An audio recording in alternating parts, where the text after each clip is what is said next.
What is up, everybody? Hungry Kabigon here. I thought that I would kind of go through some of my collection. I've been slowly kind of doing it. Today, I thought we'd have a look at some SARs, special arts, illustrator rares, whatever you want to call them. We got a few. We got two binders to show you today. So these are still just small binders, and this is definitely not all the cards I have. Like, for example, I can just see this one right here on my desk. There's a Gardevoir around here somewhere. There's a bunch of other ones that I've got that are not all in here yet. I'll need to go through and organize and find everything. But I thought we'd just have a bit of a look where we're at. Yeah, and just kind of go through it and see which ones we like. I do like this Zeraora one a lot. All the prices of these have gone down a lot. Like a year ago, maybe 18 months ago, this binder would be worth a lot more money than what it is now. But still, these are kind of my favorite cards. Full art trainers are good. You know, there's a lot of cool stuff, but I really love what they've done with a lot of these. So I'm a big fan of these. This Gengar VMAX is still very expensive. Probably in the kind of $500 price range, which is crazy. We actually did pull it ourselves out of a deck, which was very nice. Tag team ones are also very nice. I do like that one. But yes, we had some better ones. Actually, this VMAX and this actually came out of the same box, which I've never seen before or since, getting two special arts in one box. That was crazy. So these ones are pretty expensive as well, probably in the 400-ish range each. We got some nice promo ones, which are very nice. This Charizard one we pulled a few times. Dedenne we pulled a few times. But yeah, they've all kind of fallen off in value. But the tag team ones are really sick. The Mew and Mewtwo one I actually got from a mystery pack.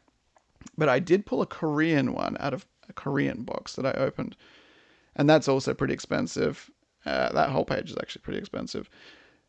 So, like I said, the prices have gone down a lot. Some of these are not like true, I guess what you would call, they're not SARs, like this Mewtwo. That's, you know, considerably older, but it's still kind of a special art card, so we'll count that. Always love this one. Really love this one. In the tag team era, we seem to pull a lot more. I seem to pull them very frequently. And yeah, they've really made it harder these days. Or maybe I was just lucky then. This Mewtwo, I remember I paid like 700 yen for, but that's gone up a lot in price as well.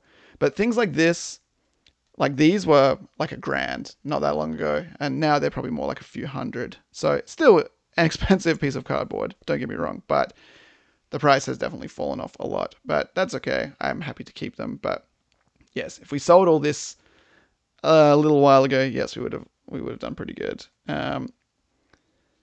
So I really like that Espeon as well. That's a really nice one. I don't really have many Eevee heroes. I have two. What did I pull? I pulled Espeon and Sylveon.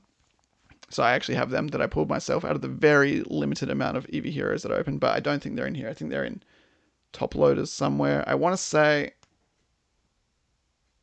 some cards I just have in top loaders randomly.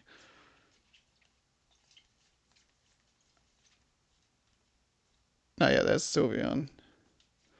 So that could go in the binder. I do have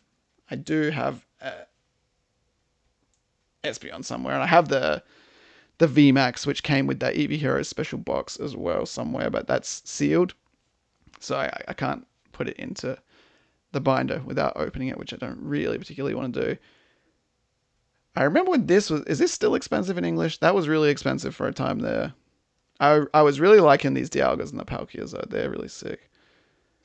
And I like I mean, they're not SARs, they're CSRs, character super rares, but I do really rate them as well. And I feel like they'll be expensive in the future for sure. It's not the reason we get things, but it definitely is nice. Like this Mimikyu VMAX was really expensive. That's really fallen off. But it's got Acerola on there, so you know, fingers crossed one day.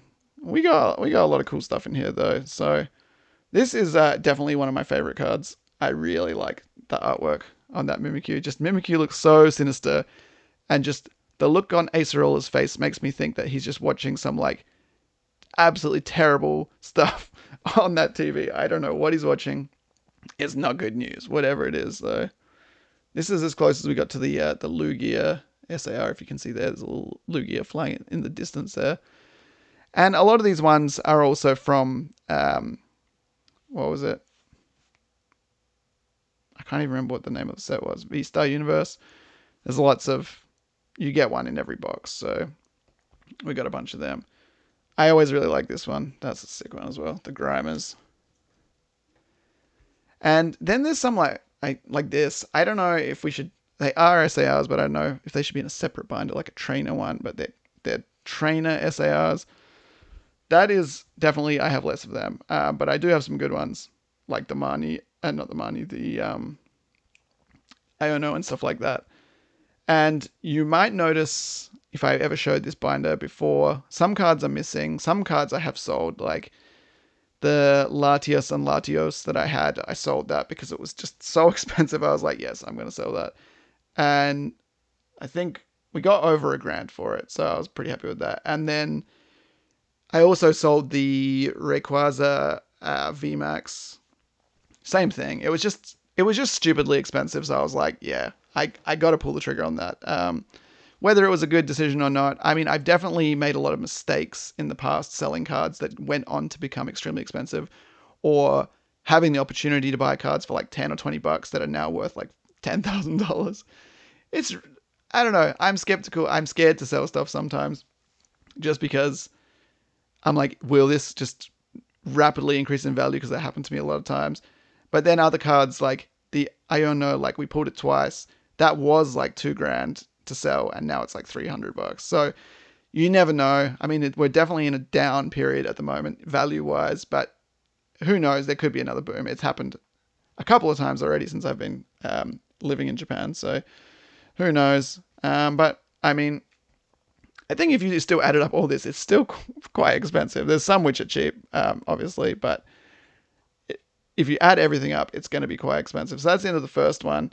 Like I said, this is not everything. Like probably the really good stuff is in top loaders, but we still got some interesting and cool stuff in here. This is the second binder.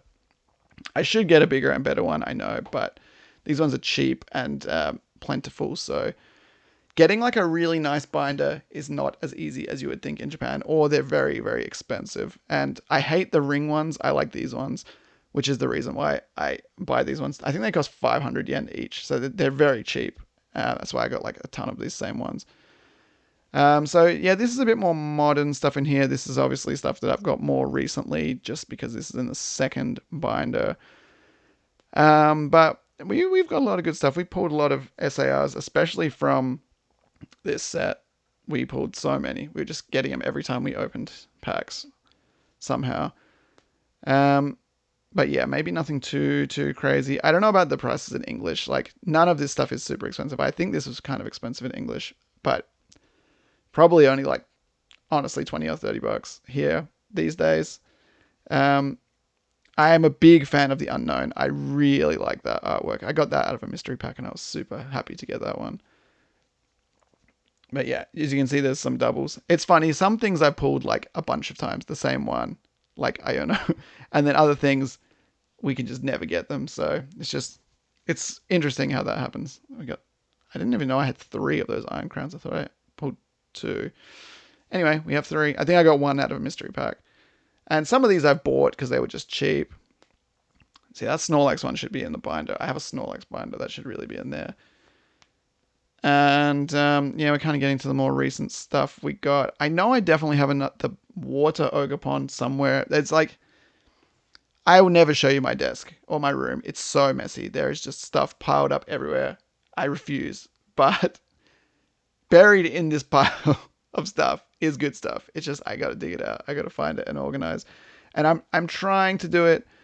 And honestly, like a lot of the stuff that's taking up space is just like random stuff, or like bulk, or just boxes and boxes of EXs and Vs and stuff like that. So when I finally get it all sorted out and nicely organized, yeah, you'll be the first to know. So anyway, that's just some special arts for you. I don't know. I don't have the biggest collection. It's not like anything too crazy, and anything too super expensive has maybe been sold at an opportunistic time. But I don't know. Let me know what you think. I think it's a pretty good little collection, so we'll keep it growing, slowly chipping away at it. And there is, like I said, probably like another 20 or 30 or so, which are just somewhere in this room. I don't know exactly.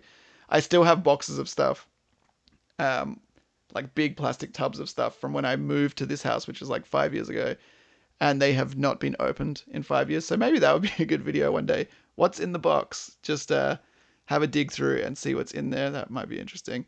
Anyway, I'm rambling now. Let me know what you think, guys. You want to see more binders? We got hyper rare ones, gold rares. There's a bunch of different stuff. Let me know what you think anyway. Check out the channel for more videos. Please leave a like, comment, and subscribe. And we'll see you in the next one. Take it easy.